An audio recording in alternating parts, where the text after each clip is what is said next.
Ini Indonesia kan begitu, disebut demokrasi ya. Yang nggak memenuhi syarat, disebut negara ya bukan. Gitu? Disebut wakil rakyat itu sing diwakili ya apa nih? Kata orang ini roti ya sudahlah tak makan wong roti. Kata orang tak makannya ridho saya roti. Begitu Anda punya pengetahuan, loh ternyata tai. Maka jadi nggak ridho kan gitu. Nah sekarang saya ingin mengatakan kepada Anda, tolong dijaga ketidaktahuan Anda mengenai Indonesia supaya tidak sukar meridhoi apa yang akan terjadi. Jelas ya?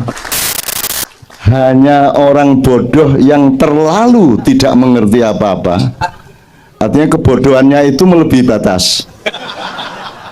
Yang meletakkan urusan kepemimpinan di Indonesia ini sebagai hal yang wajib. Menurut Anda soal ini Indonesia mau ganti siapa pemimpinnya ini wajib apa dalam pikiran Anda lah ya, dalam hati Anda wajib apa sunat apa halal apa makruh apa haram? Mubah lah, ya sekono lah arep dadi monggo ora dadi kayak bedane opo gitu loh. Utangmu ya ora ono sing bayari. Iya toh? Jadi kalau Anda jadi presiden itu sesekali lah pas menjelang tidur itu nanya-nanya, ini saya lagi disuruh Allah apalagi apa sedang diizinkan karena lumayan kok saya ini, atau saya dibiarkan sebenarnya mau ngimami sholat aja milih zuhur kan gitu kan, upamanya gitu ya. Apa saya sekedar dibiarkan atau Tuhan nggak peduli saya jadi nggak jadi, Indonesia mau punya pemimpin atau tidak, Allah nggak peduli. Anda tahu kan 4 ini bedanya apa? Kalau negara kita sudah sampai kepada tingkat yang keempat ini, maka Anda jangan percaya kepada Anda yang Anda dengar, dan jangan percaya kepada Anda lihat, dan jangan percaya kepada yang Anda fahami. Anda harus hidup memulai dengan pertanyaan-pertanyaan baru atas segala sesuatu, termasuk atas diri Anda masing-masing. Harus belajar bertanya sekarang. Nggak usah berpretensi untuk menjawab dulu. Wong kon niku takon sik salah. Kadek jawab barang. Wis meneng kok gak ro kon. Sing penting kon iso takon. Kata Sabrang, gambar saya dipakai untuk Gerindra itu ya. Itu tanya sama Sabrang, nanyanya aja salah. Nanya itu loh salah. Jadi sekarang kunci pertama adalah gimana kalau malam hari ini kita mundur 1-2 langkah, yuk belajar bertanya dulu. Gitu loh.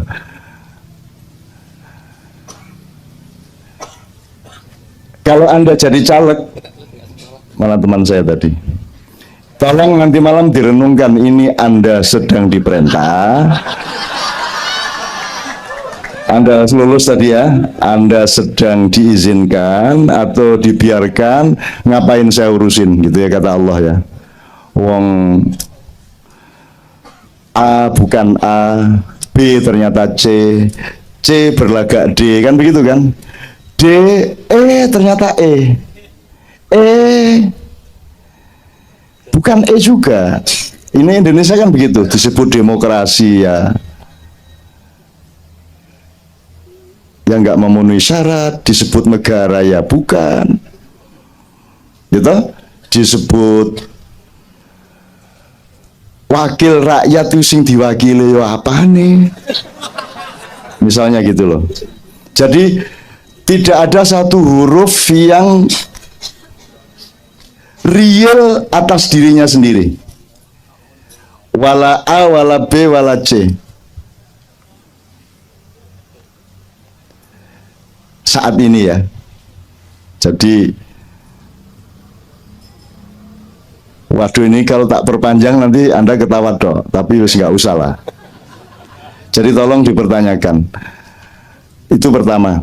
Jadi kalau ternyata nanti Anda mengalami setelah Pilpres sesuatu yang Anda tidak setuju dan tingkat tidak setujunya itu sampai mendalam ke hati Anda, itu kan Anda jadi tidak ridho kan. Jadi Anda sekarang mulai harus menyiapkan ridho kepada apa yang Anda sangat nggak setuju. Wah, aku abot temen. Nah, untuk ridho ini hubungannya misalnya sama ilmu, Bang. Lebih gampang mana, ridho berilmu atau ridho tanpa ilmu? Lebih gampang mana, Mas? Kata orang ini roti, ya sudahlah tak makan roti. Kata orang tak makannya, ridho saya roti. Begitu Anda punya pengetahuan, loh ternyata tai. Maka jadi nggak ridho kan gitu. Nah sekarang saya ingin mengatakan kepada Anda, tolong dijaga ketidaktahuan Anda mengenai Indonesia supaya tidak sukar meridhoi apa yang akan terjadi. Jelas ya? Apakah engkau, dulu sudah pernah kita tanyakan, Anda ini pengetahuan mengenai apa yang hari-hari ini terjadi itu di atas 5% atau di bawah 5%? Di bawah 5%. Dan Anda harus makan sesuatu yang Anda hanya tahu di bawah 5%. Itu pun harus ridho. Maka yang enak adalah orang yang nggak ngerti apa-apa. Jadi mulai malam hari ini Ma'iyah menyarankan wis batal no ilmu muka baik batal no wis pokoknya wis ono jari roti badoken ngono wis angel-angel wis timbangane kamu penuh pertanyaan macam-macam jadi kamu ndak ridho. Wong Allah izinkan kok, Allah biarkan kok, kan gitu. Saya tidak gini. Menurut Anda capres ini sampai bulan Juli nanti itu menduduki peringkat pertama dari skala prioritas hidup Anda atau tidak? 100% ini tidak. Berarti Anda orang Ma'iyah yang luar biasa.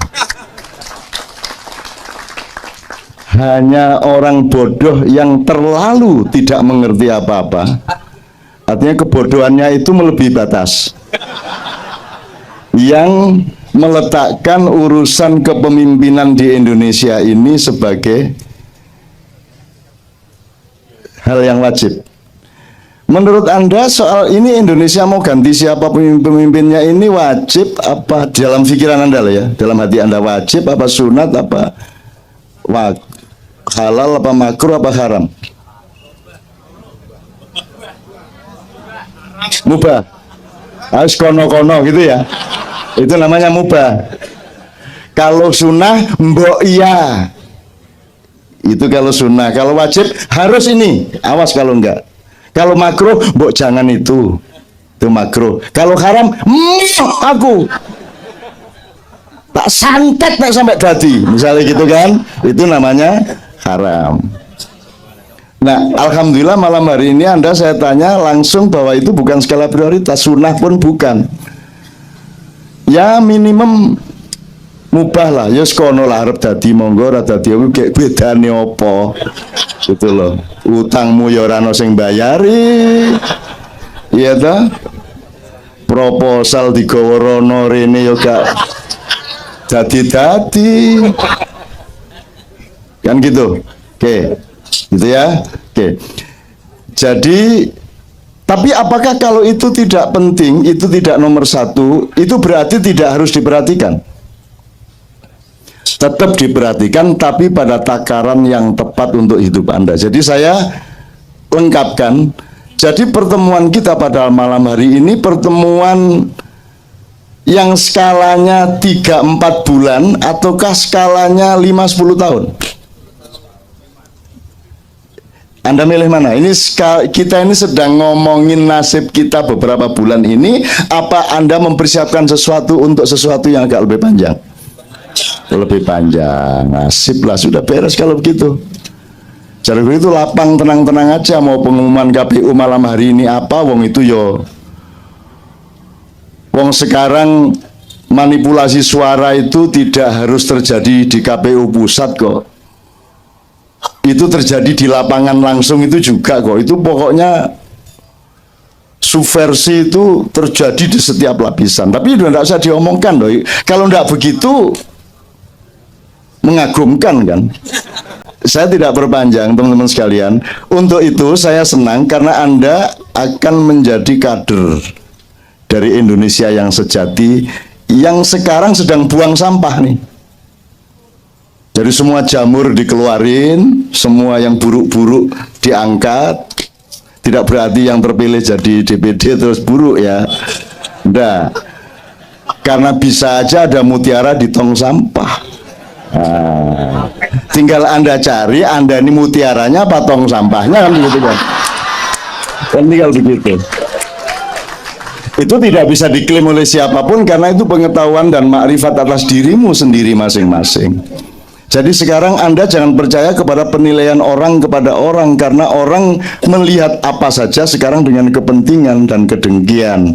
Jadi tidak mungkin ada kesejatian di dalam persepsi orang, apa di koran, apa di TV, apa bahkan dalam omongan sehari-hari. Kalaupun tidak dengki karena ketidaktahuan yang melebihi batas. Jadi mending setiap orang belajar jernih atas dirinya masing-masing. Dan tidak ada yang perlu kita apa-apain. Ada calon ini, calon itu yang saya terima di rumah, di Katipiro, ada yang saya tolak, ada yang saya hindari, ada yang Tuhan menghindarkannya, ada yang Tuhan memaksa saya menemuinya, macam-macam. Dan bagi saya itu semua parameter. Yang tidak datang ke saya pun itu bagi saya parameter. Karena orang yang datang, saya lihat niatnya, oh berarti ada opsi ini di dalam berpolitikan. Ada yang datang niatnya itu tidak dari mulutnya ya, niat dilihat ya, tapi dari gelombangnya yang saya tangkap sejak sehari sebelumnya, maka oh berarti ada opsi yang ini. Yang tidak datang itu berarti opsi yang ketiga. Jadi saya tidak perlu ketemu siapapun untuk menangkap opsi-opsi yang sedang kita alami sebagai bangsa Indonesia dengan nasib yang akan kita rasakan bersama-sama dalam waktu beberapa bulan ini. Pada saat yang sama juga jangan terlalu tenang terhadap gunung-gunung. Jangan menganggap tidak ada apa-apa. Dan jangan hanya berpedoman kepada gunung berapi. Gitu loh Mas. Kalau ada rumah di sebelah sini yang tidak ada apinya Mas, terus ada rumah sebelahnya meletus kompornya, itu rumah yang sebelah bisa, gini misalnya, rumah Anda kecil, ya ada kompornya meletus, sampingnya ada mall gede, ikut kebakar, sampingnya mallnya jadi ambruk. Peristiwa yang lebih besar tuh meledaknya kompor Anda apa mallnya ambruk. Nah, jadi tolong perhatikan mall-mall ambruk yang kelihatannya tidak akan pernah terbakar, tapi dia akan kena efek ledakan itu. Nah ini bagi pengamat gunung berapi tolong diingat-ingat. Nanti bisa dikasih kasus-kasus konkretnya gitu ya. Tapi pokoknya jangan jangan terlalu tenang lah. Termasuk capres-capres jangan terlalu tenang, jangan dipikir hidup persis seperti yang sedang Anda jalani sekarang. Itu ya. Ada banyak hal yang Anda tidak ketahui, ada banyak hal yang tidak Anda duga-duga. Nah, nanti sama Sabrang saya akan memoderate dengan satu terminologi, tak buka sedikit supaya mereka punya ruang berpikir sebelum Agung, tapi nanti tetap Agung di moderatori Sabrang dulu. Sabrang akan saya minta memulai dari terminologi cara ngelihat lah, ya politik, ya dirimu, ya alam semesta, ya Allah sendiri. Kamu melihat dengan terminologi yang namanya mudzakkar muannas. Kalau dalam bahasa Arab, mudzakkar itu apa, Brang? Maskulin. Kalau muannas itu feminin. Sedikit ngingetin aja, di dalam diri setiap laki-laki ada femininitas. Tidak mungkin ada laki-laki tanpa unsur feminin, dan tidak mungkin ada perempuan tanpa unsur maskulin. Allah menciptakan keseimbangan itu cuman secara fisik, yang satu jelas laki-laki, yang satu jelas perempuan, tapi secara psikologis dia memiliki keseimbangan. Orang yang tidak 50-50, misalnya perempuan kok maskulinnya 70%, dia tomboy kan gitu. Jadi apa yang disebut maskulin atau mudzakkar, segala sesuatu yang sifatnya menanamkan, menentukan, ya, yang mencetuskan kehidupan dan menghidupi. Kalau feminin atau mu'annas adalah segala sesuatu yang ditanami dan memelihara tanaman itu. Suami istri kan jelas loh. Barangnya saja yang satu menanami, yang satu ditanami, kan jelas. Orang yang menanami butuh kekerasan. Jelas ya. Nah, tidak keras bagaimana bisa menanam? Jadi indikatif mudzakkar itu terhadap kekerasan, kepadatan. Kalau tidak padat tidak bisa. Jelas ya. Yang satu menanami, yang satu ditanami. Oke. Tapi orang yang ditanami atau femininitas atau mu'annas itu kan dia butuh ngalah. Dia telentang. Meskipun ada variasi ya. Ya. Itu variasi bukan substansi ya. Ya.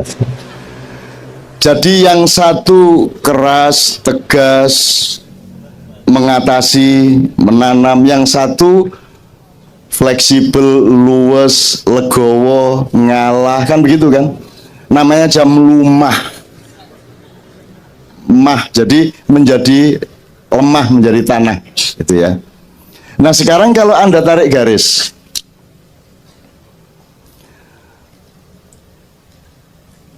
Jakarta ini disebut apa di Indonesia? Ibu kota. Kenapa bukan bapak kota? Karena konsep tentang pusat peradaban itu ibu, maka kita sebut ibu kota. Dan tidak pernah ada yang menulis kenapa disebut ibu kota. Bahkan Indonesia kita sebut Ibu Pertiwi, gak Bapak Pertowo. Jelas ya Mas ya? Oke, nanti setiap benda ini beda-beda, kebudayaan Arab, kebudayaan Sunda, Betawi, Jawa, yang mana yang dimu'anaskan, mana yang dimudzakarkan. Karena siang bisa jadi malaikat, sebentar kemudian bisa jadi setan. Hidup begitu dinamisnya, gitu loh. Tapi ya kalau dapat pendeta seperti itu kan nggak tega loh, nggak tega. Nek oleh Kartolo belain ada ikut. Aku nyilih lambemu dulu. Kayak apa tak keplek nih di tembok ngono lho. Oleh Kartolo nek ngono, nyilih lambemu dulu. Saya kira sepatuku jek nyarta ide-ide ngene iki lho lambemu. Oke teman-teman sekalian, maka pelajaran malam ini sederhana. Mari kita belajar bertanya. Untuk itu nanti Mas Agung akan mendaftar beberapa pertanyaan yang kita elaborasi bersama, dan Mas Sabrang yang akan ngiwa gini berangkutan sebelah dengan. Oke, gini baik. Oke, sip. Saya serahkan kepada Sabrang. Sabrang sama Agung ini perguruannya berbeda, tapi kliniknya sama. Kalau itu disebut kelenik, tapi wong kelenik itu gak jelas artinya apa, ya toh? Jadi sudahlah, pokoknya yang penting kita cari kesejatian dan keabadian, melewati jalan yang sudah pasti banyak yang tidak abadi dan banyak yang tidak sejati. Justru karena la ilaha itulah maka kita sampai ke ilallah. Jangan sampai Anda tiap hari bilang ilallah ilallah tidak pernah mengetahui la ilahanya. Sekarang ini yang paling penting di Indonesia adalah Anda harus tahu yang tidak, bukan yang iya. Jelas ya? Apa itu pilpres, apa itu, apa saja pokoknya tolong cari yang tidak dulu, supaya engkau tahu yang ya. Kalau tidak ketemu yang ya, tidak masalah. Yang penting kabeh gak, wis gak usah gak tetean, gak kabeh. Kan gitu. Tapi jangan lupa Allah itu memberikan iya ketika engkau sudah ikhlas dengan seluruh yang tidak itu. Kamu kalau sudah menganggap ya sudahlah, memang saya tidak pantas dikasih rezeki oleh Allah, saya memang pantasnya melarat seperti ini, ya sudah tak alamin, tidak apa-apa, sengsara tidak masalah, la ubali, sudah tidak apa-apa ya Allah, aku ikhlas, kamu bikin sengsara saya ikhlas, tidak laku daganganku ikhlas, sudah monggo sak karep sampean. Puas-puaskan dirimu, masih kurang apa lagi? Masih berapa darah penderitaan yang engkau akan hirup dariku? Waduh. Nah ini Gusti Allah, Bril lucu, lucu arahnya gitu. Lucu arahnya Bril. Wes Bril cukup kabul no. Gitu. Kalau sudah seperti itu terkabul Mas Anda. Kalau engkau sudah ridho kepada penderitaanmu, maka engkau diberi kebahagiaan oleh Allah. Jelas ya? Ridho dulu, Allah akan kasih kepada Anda, maka Anda menjadi mardhiyah. Jadi kalau dalam bahasa Arab pohon itu mu'annas, feminin, dia disebut syajaroh. Segala sesuatu yang pakai tun, kalau disingkat menjadi ya, misalnya syajarotun, syajaroh, mar'atun, mar'ah, apalagi madrasatun, madrasah. Sekolahan itu perempuan, feminin. Tapi itu konsep budaya, bisa beda-beda pada setiap. Jadi Jawa beda, Betawi beda. Allah sendiri meletakkan dirinya pada aksentuasi feministik dan maskulinistik. Allah asyadid, itu kan laki. Laki bukan Allah itu laki-laki loh ya. Terus wotote gede gak ngono rek. Ini sifat ya, sifat. Jadi Anda sebut status di Abah Rusdi ya, panggilannya Abah ya, cocok Abah ya. Nek Ustadz, kakean Ustadznya Abah. Asyadid. Misalnya saya sebut nama-nama yang paling dahsyat dari Allah, wallahul ladzi la ilaha wal aliyul wallahul ladzi la ilaha wal azizul qawiyul, itu lagi semua, azizul qawiyul qadiru dzul quwwatil matinul muqtadirul jabbar mutakabbir qahir qahar, itu maskulin semua. Tapi Rauf, Rahman, Rohim, apalagi Latif, itu kan feminin banget. Allah menampung kan, teori di Ma'iyah kan pakai huruf. Ketika Allah menjadi laki-laki namanya pakai alif, ilahun, berdiri semua. Tapi ketika Allah merendahkan diri begini, nah menjadi huruf ro. Ketika kemudian ro ini rebah ke bumi, dia menjadi huruf ba, robun, kan gitu. Jadi kalau Anda mendekat kepada Allah sebagai maha kuasa, yang maha dalam tanda petik mudzakkar, maha kuat, maha menentukan, Anda sebut ya ilahi. Tapi ketika Anda minta belas kasihan Allah, sebutlah ya Robbi. Ini kan ilmu semester 15 tahun yang lalu. Untuk anak-anak yang semester pertama ya tidak apa-apalah, dengar-dengar kembali. Maka Robbun, dari situ nanti ada fakultas tarbiyah, fakultas keibuan, fakultas pendidikan. Sifatnya atau sistemnya namanya rububiyah, uluhiyah ya. Uluhiyah itu pengalaman dan pengetahuan ketuhanan yang sifatnya maskulin dalam tanda petik loh ini ya. Jangan terus Cak Nun menjandurkan Allah. Enggak. Wong Allah itu saya enggak tahu kok. Kalau saya tahu Allah bukan Allah namanya. Ya toh, Brang ya. Nenek saya tahu Allah bener terus bisa saya jelasin ini bukan Allah. Allah kok bisa saya jelaskan? Allah capopo itu. Kalau saya ngomong mengenai Allah, itu kan omongan saya mengenai Allah. It doesn't mean it is real Allah. Bener nggak Mas? Ngerti dong perbedaan antara persepsi dengan realitas. Jadi sehebat-hebat omongan syekh, ulama, siapapun mengenai Allah itu jangan disebut Allah memang seperti yang diomongkan tadi. Kayak tahu roa ikon itu. Kayak tahu main teplek di gerdu kayak apa kan. Gusti Allah enggak kayak gajah modo kayak opik ngono iku. Enggak. Allah itu laisa kamitslihi syai'un. Jadi kita enggak tahu apa-apa. Kasih sayang ya ibu lah. Kasih sayang, toleransi, keluasan, legowo, ngalah, itu kan semua sifat keibuan. Kalau kita terjemahkan, ini panjang kalau tak jelasin. Kalau diterjemahkan ke politik, Indonesia ini harus mu'annas, karena sudah ada mudzakkar global. Amerika, Israel, sekutu, Singapura, IMF kan gitu kan, itu maskulinnya. Jadi yang akan direstui menjadi presiden adalah yang paling mu'annas. Sowan ke dubes. Kalau mudzakkar enggak sowan, mudzakkar disowani. Kan begitu. Nah sekarang pakai terminologi ini ya, kalau melihat koalisi besok kan berubah besok koalisinya nih. Nah, mana mu'annasnya, mana mudzakarnya. Ada yang perolehan suaranya mudzakkar tapi dia berlaku mu'annas ada. Ada yang perolehannya mu'annas malah bisa jadi mudzakkar banget.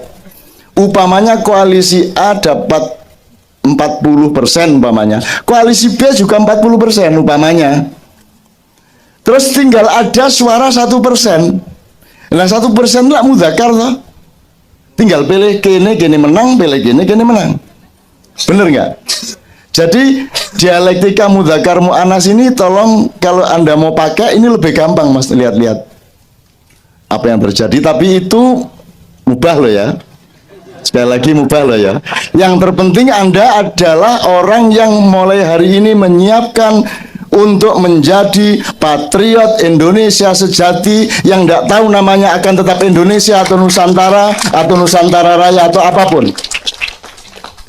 Yang menyamar di DPD harus kita restui, tidak apa-apa biar dia menyamar. Dia hanya menyamar, jangan dipikir dia lega dan mantap sebagai anggota DPD. Dia adalah duta kita.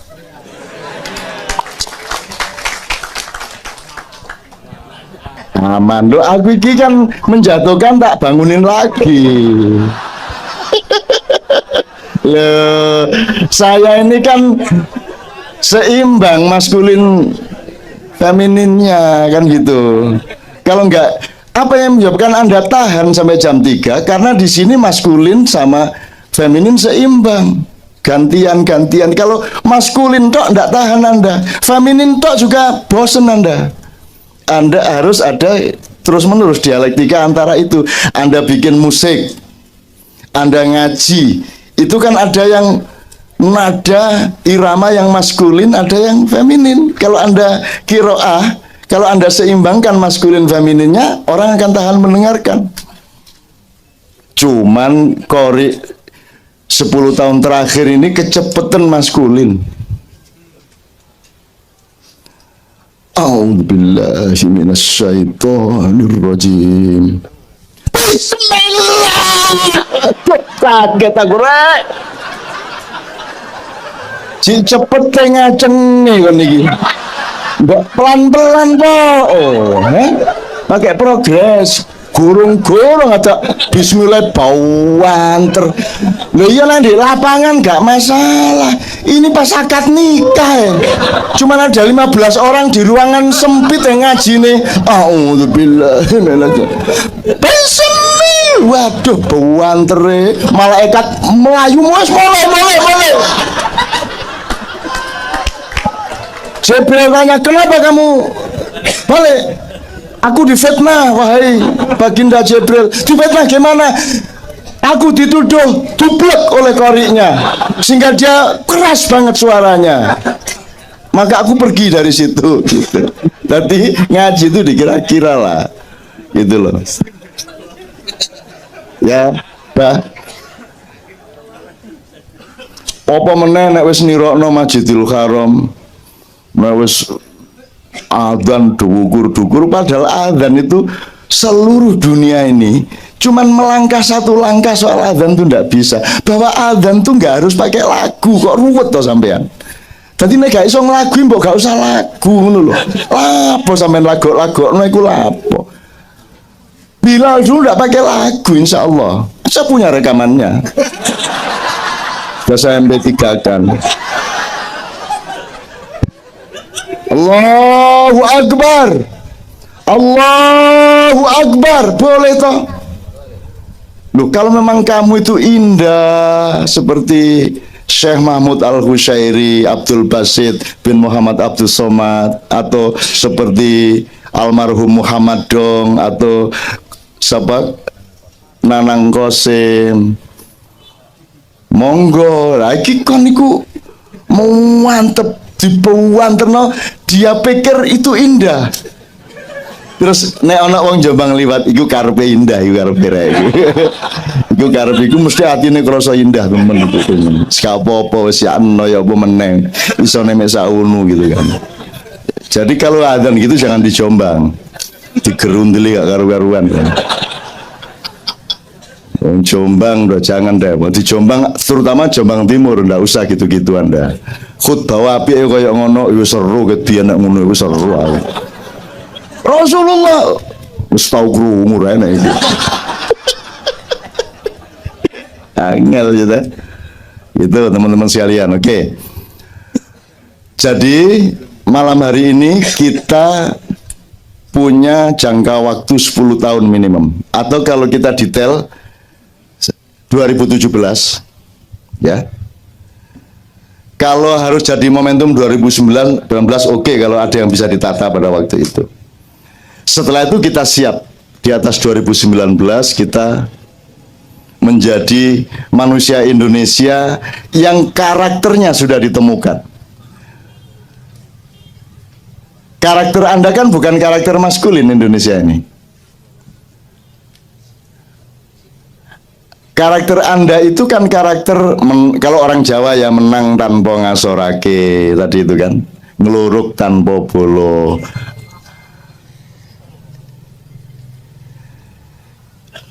Jadi seluruh pembicaraan kita nanti tolong sambil cari karakter kita. Karakter itu watak kita ini gini. Nanti saya bilang tolong bicara.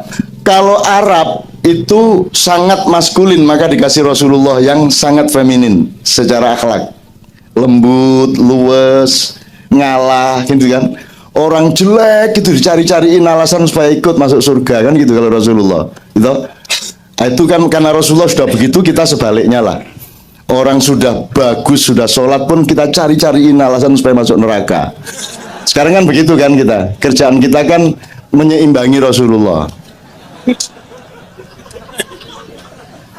Kalau dulu kan sebanyak mungkin orang itu gimana caranya supaya diterima Allah kan gitu. Bukan orang Islam biasanya, kamu Islam bukan. Punya saudara Islam? Enggak punya. Oh, teman yang masuk Islam? Enggak punya. Tapi pernah dengar Islam? Ya, tapi nggak paham. Pernah dengar nama Muhammad? Ada sih sekali-sekali di pasar tuh disebut gitu. Kamu benci nggak? Ya, benci yang enggak, seneng yang enggak, gitu kan. Tapi kenal nama Muhammad, ya pernah mendengar. Terus Rasulullah, ya sudah, mudah-mudahan Allah menerima kamu karena kamu pernah mendengar nama Muhammad. Loh, ditolakno alasan jak mlebu swarga. Saiki iki wis sembuayang ijik bid'ah. Ngene jek salah. Ndutenge kudu nganggo garisan, nganggo jongko ini. Si angele. Orang jual cukur brengos loh dirugikan. Soalnya kudu jenggoten lah, terus gunanya aku dodolan niki gaya apa? Kok cie serek wong kate dodolan cukur jenggot gak oleh iki lho. Gitu loh. Buat nanti kalau ketemu Rasulullah, ya Rasulullah saya mohon maaf tidak berjenggot seperti engkau ya Rasulullah. Kenapa? Apa engkau tidak ingin persis seperti aku, kata Rasulullah. Ya pengen, tapi kan kasihan orang di samping saya yang jualan cukur. Oh, oke, kalau begitu masuk surga. Ngono loh. Begitu. Sama dengan jangan memanjangkan kainmu dengan kesombongan. Gitu loh, Mas. Jadi Rasulullah mengatakan di zaman itu lambang budaya orang kaya adalah kainnya panjang, berumbai-rumbai. Abu Lahab, Abu Jahal itu, ya itu kainnya kayak kaisar gitu. Kalau orang miskin kayak Muhammad itu kan seadanya lah. Juga lebih praktis lah, tiap hari lari ke sana kemari angon wedhus segala macam, nek pakaiannya dowo-dowo kan nggak efektif. Maka Rasulullah memakai idiom itu, jangan kamu menyombongkan diri dengan kain panjang, jangan memanjangkan kainmu untuk kesombongan. Nah ini poinnya pada memanjangkan kain apa pada sombongnya? Pada sombongnya. Tapi kan sekarang tidak, yang dilihat kan kainnya. Jadi kain harus di atas mata kaki. Sombong enggak apa-apa asal kainnya di atas mata kaki. Lah kan gitu sekarang, gitu.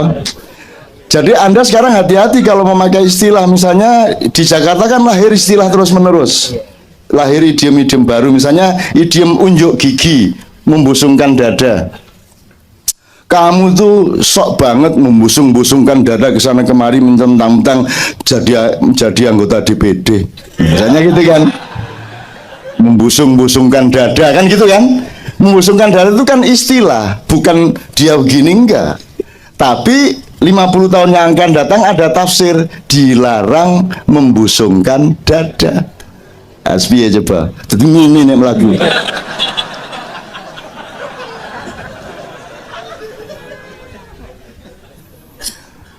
Itu Leto band-band itu sukanya unjuk gigi. Wah 50 tahun kemudian ada tafsir dilarang unjuk gigi tadi. Nyanyi ini. Yang ikut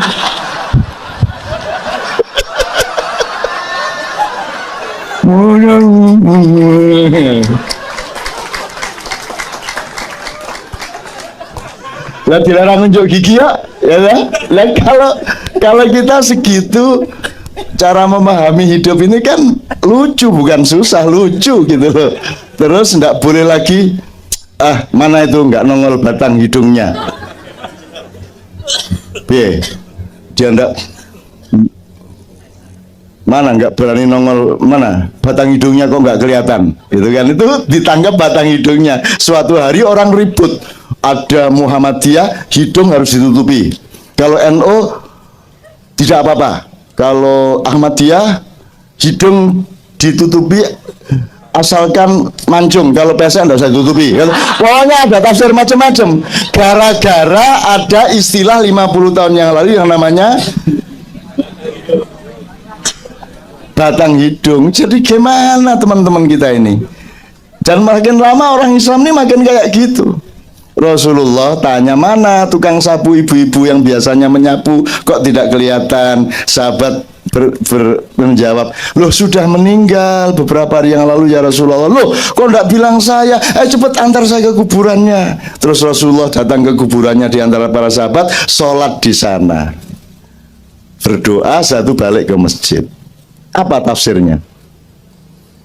Tafsir yang muncul adalah sholat di kuburan itu boleh gitu.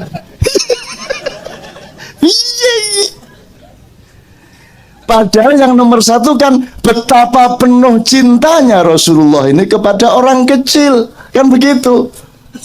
Kok yang ditangkap aspek hukumnya? Dipikirnya semua Al-Quran itu hukum.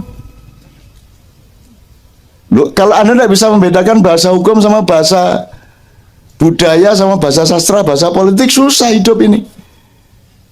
Banyak kalimat-kalimat Al-Quran kalau Anda taati benar, nanti diajak sama pendeta di Malaysia itu. Bagaimana nabinya saja tiap hari mengucapkan ihdinas siratal mustaqim. Nabinya saja tidak tahu jalan yang lurus, apalagi umatnya. Kan gitu kan jari pendeta. Selamat gak Rene arek.